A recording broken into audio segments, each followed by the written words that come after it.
sí, comenzamos.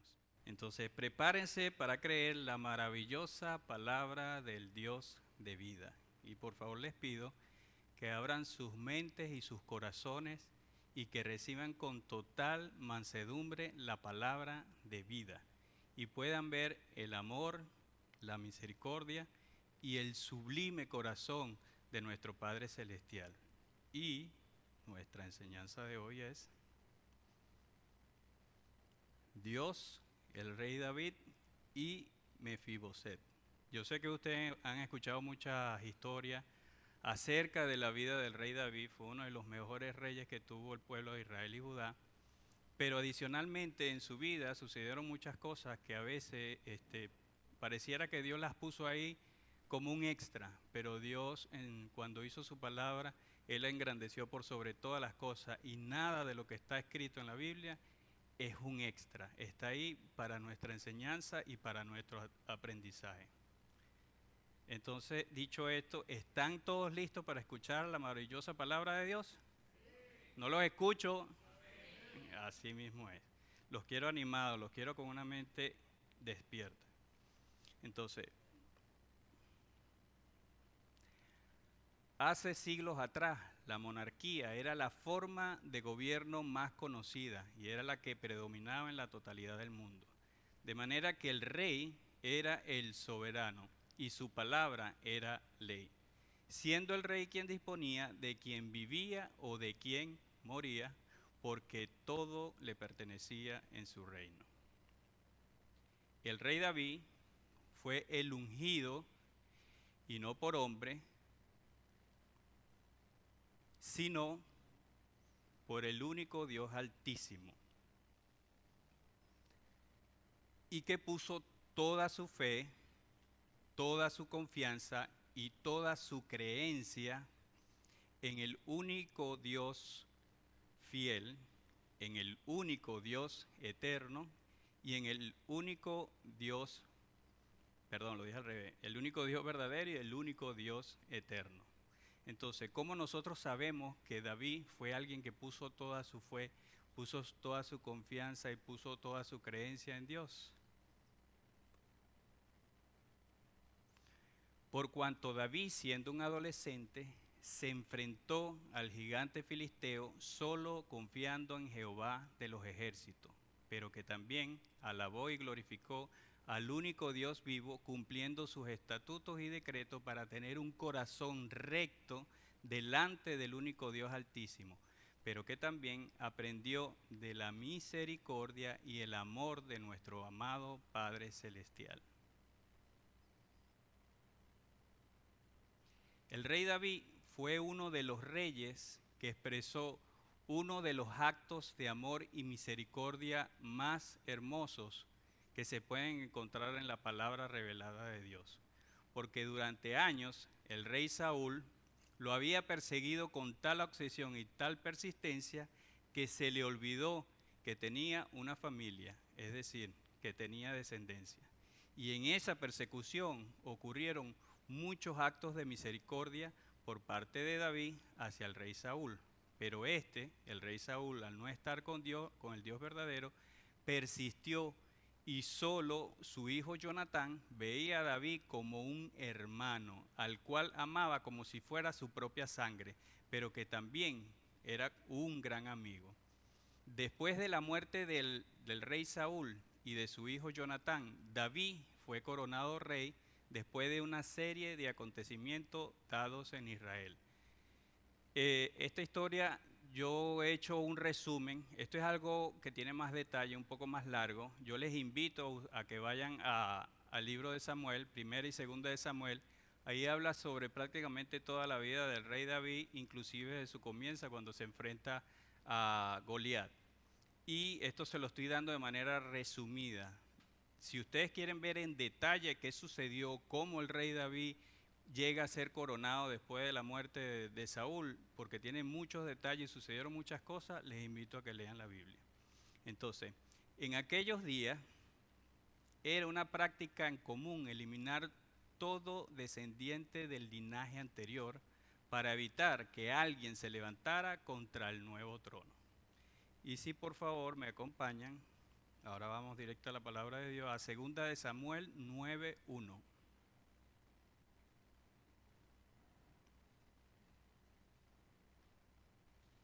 Segunda de Samuel 9:1 y dice así: dijo David, ¿ha quedado alguno de la casa de Saúl a quien haga yo misericordia por amor a Jonatán? Eso fue lo que se preguntó el rey David estando ya en el trono. La bondad a menudo huele a suavidad. Y lo que el rey David estaba expresando era una demostración más profunda de amor y de misericordia inmerecida. David le había hecho una promesa a Jonatán su hermano y a su amigo el hijo de Saúl. Acompáñenme, por favor, no se lo voy a desplegar porque es más o menos largo. A Primera de Samuel, capítulo 20, y vamos a estar leyendo desde el versículo 13 al 17. Primera de Samuel 20, del 13 al 17. Y es donde se encuentra este pasaje en donde Jonatán y el rey David hacen un juramento sobre que su nombre mantuviese en su casa. Entonces, comenzamos el 13. Pero esto lo está diciendo Jonatán. Pero si mi padre intentara hacerte mal, Jehová haga así a Jonatán. Y aún le añade, si no te lo hiciera saber y te enviare para que te vayas en paz y esté Jehová contigo y como estuvo con mi padre. Podemos ver claramente que el rey Saúl en un principio cuando fue ungido estuvo con Dios y cometió un error, el cual hace que ya Dios no esté con él. ¿Por qué? Porque no cumplió lo que Dios le había dicho.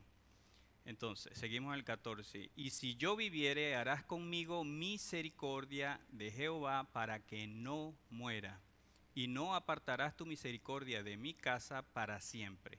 Cuando Jehová haya cortado uno por uno los enemigos de David en la tierra. No dejes que el nombre de Jonatán sea quitado de la casa de David. Así hizo Jonatán pacto con la casa de David, diciendo, requiéralo Jehová de la mano de los enemigos de David. Y Jonatán hizo jurar a David otra vez porque le amaba, pues le amaba como a sí mismo. Y casualmente, para como termina este versículo, ustedes saben que los 10 mandamientos fueron reducidos con la venida de Jesucristo a 2 simples y sencillos mandamientos. Esto está en Mateo 22, 36 y 39, se los voy a leer rápidamente. Maestro, ¿cuál es el gran mandamiento en la ley? Jesús les dijo, amarás al Señor tu Dios con todo tu corazón y con toda tu alma y con toda tu mente. Este es el primer y grande mandamiento, y el segundo es semejante, amarás a tu prójimo como a ti mismo. Y esto es exactamente lo que sucedía como hermano, como amigo entre Jonatán y David en ese momento, que todavía no era rey.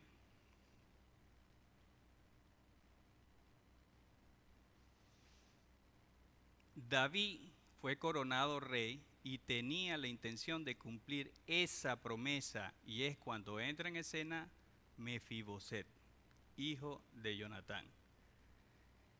Y si por favor me acompañan a segunda de Samuel 4:4.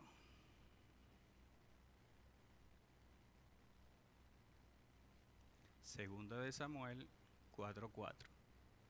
Y dice así, y Jonatán, hijo de Saúl, tenía un hijo lisiado de los pies. Tenía 5 años de edad cuando llegó de Jezreel la noticia de la muerte de Saúl y de Jonatán. Y su nodriza le tomó y huyó. Y mientras iba huyendo apresuradamente, se le cayó el niño y quedó cojo. Su nombre era Mefiboset. Entonces, para continuar con el relato, si quiere vayan a su Biblia, segunda de Samuel, en donde estábamos, segunda de Samuel 9, del 5 al 10. No se lo voy a poner en pantalla porque esto es algo largo, se lo voy a leer y explicar brevemente. Entonces, segunda de Samuel 9, del 5 al 10, dice: entonces envió el rey David y le trajo a la casa de Maquir, hijo de Amiel, de Lodebar. Y Lodebar era un lugar lejano, marginal para vivir y casi inhóspito. Él se fue, o lo llevaron a ese lugar con la intención de que el rey que se estaba haciendo y poniendo en el trono no tuviera la oportunidad tal vez de conseguirlo y acabar con su vida. Ahora imagínense en el momento que él entendía que estaba en un lugar muy lejos y que probablemente nunca lo iban a buscar. Cuando llegan, supongo que habrán sido soldados, no sé, del reino de David, todo lo que pasa por su mente en ese momento que lo consiguen. Entonces, por un momento imagínense lo que él piensa, porque evidentemente lo consigue, le dice: el rey David te ha mandado a llamar, no se puede negar, se va con estas personas, y mientras va en el camino, imagínense lo que pasa por la mente de él, y piense de esta manera: el rey David me llamó, ¿será que me va a matar porque pertenezco al linaje de Saúl? Y si es así, pues vivo en este lugar marginado y olvidado, con una miseria que nunca podré superar. El hecho de que no veamos a Dios significa que Dios no existe. Muchas veces nosotros nos encontramos en situaciones que pareciera que estamos solos, y eso jamás es así. Pero vean, a diferencia de lo que el adversario pone en su mente y en su corazón, de cómo realmente son las cosas.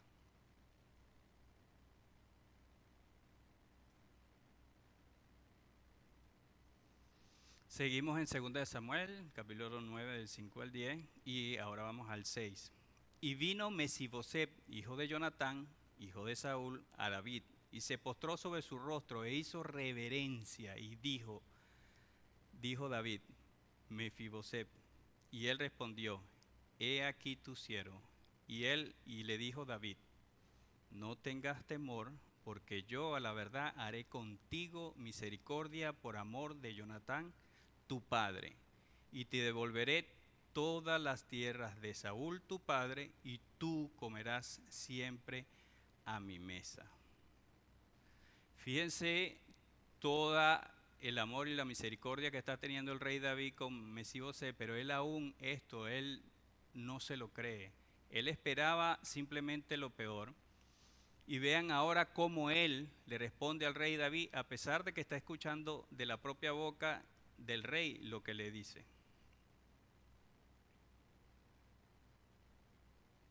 En el 8, seguimos en 2 Samuel 9, 5 del 10, estamos en el 8, y él, inclinándose, dijo: ¿quién es tu siervo para que mires a un perro muerto como yo?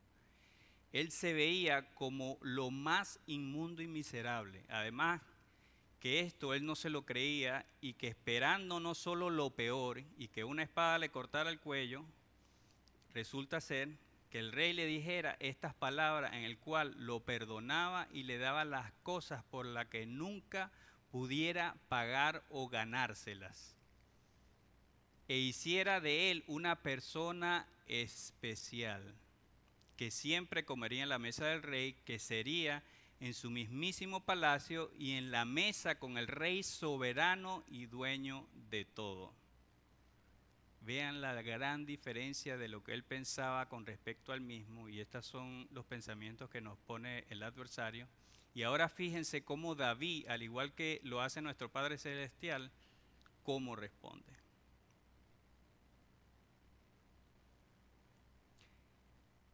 Seguimos en 2 de Samuel 9, 5 al 10, ahora vamos al 9 y 10, son los dos últimos versículos. Entonces el rey llamó a Sibá, siervo de Saúl.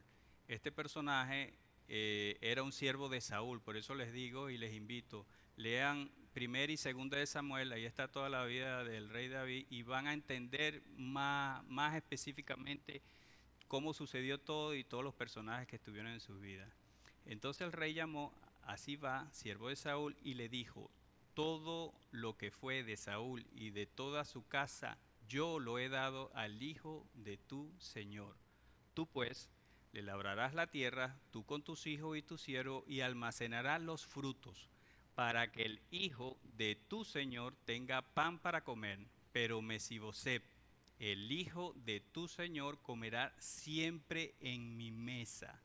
Y tenía Siba 15 hijos y 20 siervos. ¿Qué quiere decir esto de que él iba a comer a la mesa del rey? Esta bondad de David sería durante toda la vida de Mefiboset. No, él no necesitaba comer en su casa, él iba a ir todas las veces que quiera a la casa del rey, a la mesa del rey, a comer la comida que el mismo rey comía. Esa era la misericordia y la bondad que tuvo para con él.